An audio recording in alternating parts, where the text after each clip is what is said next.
छत्रपती संभाजी महाराज की जय।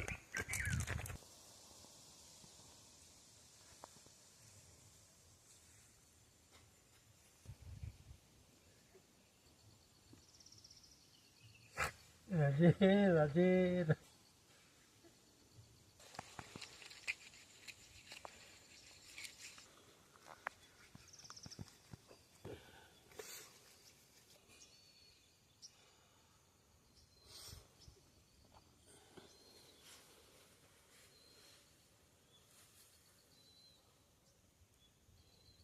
में क्या लेके जाने वाले हैं?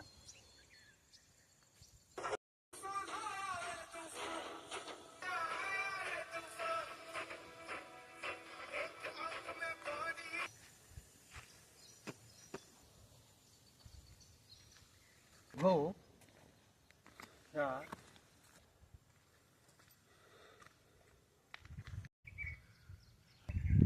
काही राजांची म्हणजे छाती असेल त्यावेळेला 90च्या आसपास आहे आणि हे अजूनही बांधकाम तिथं उभं आहे। ही वास्तू म्हणजे इथे औरंगजेब राहत होता आणि औरंगजेबानं याच ठिकाणी त्या ध्वजस्तंभाच्या तिथे संभाजीराजांचा छळ केला आणि त्यांना संपवलं। त्यांच्या या ठिकाणचं त्या काळचं वैभव जवळजवळ 1680 1690 हे सगळं वास्तू म्हणजे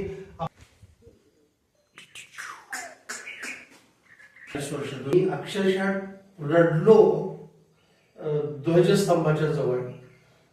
मला भरून आलं काय संभाजीराजांनी त्याग केला असेल आणि कोणासाठी? हिंदवी स्वराज्यासाठी। ठिकाणी संभाजीराजांचा छळ छळ छळ केला, अनन्वित छळ केला। कसल्याही प्रकारची दयामाया नव्हती त्या औरंग्याच्या मनामध्ये आणि एका पाठोपाठ एक त्यांचे अवयव निकामी करत नेले आणि या ध्वजस्तंभाजवळ त्यांचे डोळे काढले आणि नंतर त्यांचा जो प्राणोत्क्रमण झालं ते या ठिकाणी हे ते स्थळ आहे। इथून प्रेरणा घ्यायला पाहिजे आपण मराठ्यांनी, आपण हिंदूंनी।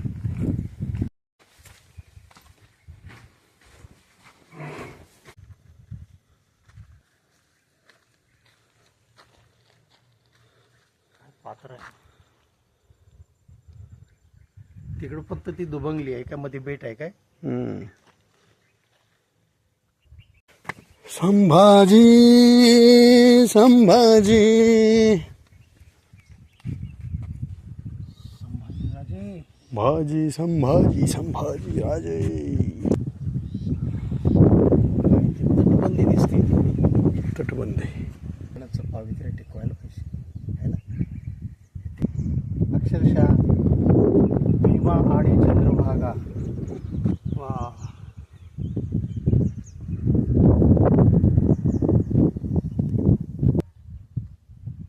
ही जी पायऱ्यामधली उंची सुद्धा किती 2-2 फूट होती। श्री छत्रपती संभाजी महाराज की जय। मी आता ह्या पावन स्थळी आलोय आणि या संभाजीराजांच्या धर्मस्थळ जे आहे त्याचं मला दर्शन घडलं। याचं एकमेव कारण म्हणजे अनंत झेंडे हे महामानव बाबा आमटे संस्थेचे जे सर्वेसर्वा आहेत त्यांनी मला हा लाभ घडवून दिला। त्यामुळं मी खरोखरच आज आयुष्याचा धन्य धन्य झालेला आहे। मला बोलायला काही सुचत नाही आहे, पण अनंत झेंडे यांच्यामुळे मला ही संधी भेटली त्याबद्दल मी त्यांचा अत्यंत ऋणी आहे। मी संभाजीराजांच्या जीवनावर बरंचसं वाचन केलेलं आणि त्यात नंतर छावा हा चित्रपट लक्ष्मण उतेकरांचा पाहिल्यानंतर मला या ठिकाणी आपण यायलाच पाहिजे ही मला प्रेरणा झाली आणि कधी ती संधी येते आहे। पण खरोखर संभाजीराजांनी ती माझ्यावर कृपा केली, मला इकडं येण्याची बुद्धी झाली। अनंत झेंडे हे या ठिकाणी महामानव बाबा आमटेंची संस्था चालवतात आणि मला इथं यायला मिळालं। संभाजीराजांचा जो त्याग आहे, संभाजीराजांचा जो लढा आहे तो आपल्याला पुढची अनेक युग प्रेरणा देत राहील एवढा प्रचंड लढा संभाजीराजांनी दिलाय. म्हणून आपण सर्वांनी संभाजीराजांच्या चरणी नतमस्तक होऊया. तुमच्या माहितीसाठी म्हणून सांगतो, अहिल्यानगर जिल्ह्यामध्ये श्रीगोंदा तालुका आहे आणि त्या तालुक्यामध्ये पेळगाव हे एक गाव आहे.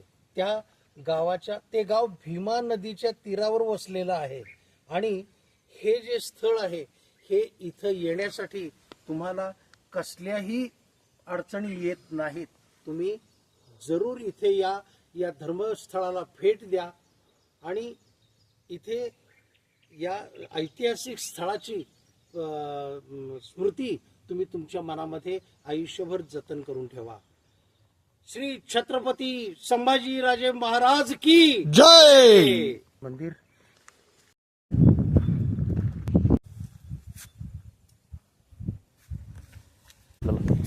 खूप जुना पुरातन महादेवाची पिंडी आहे ती. हे पिपलेश्वर काय नाही.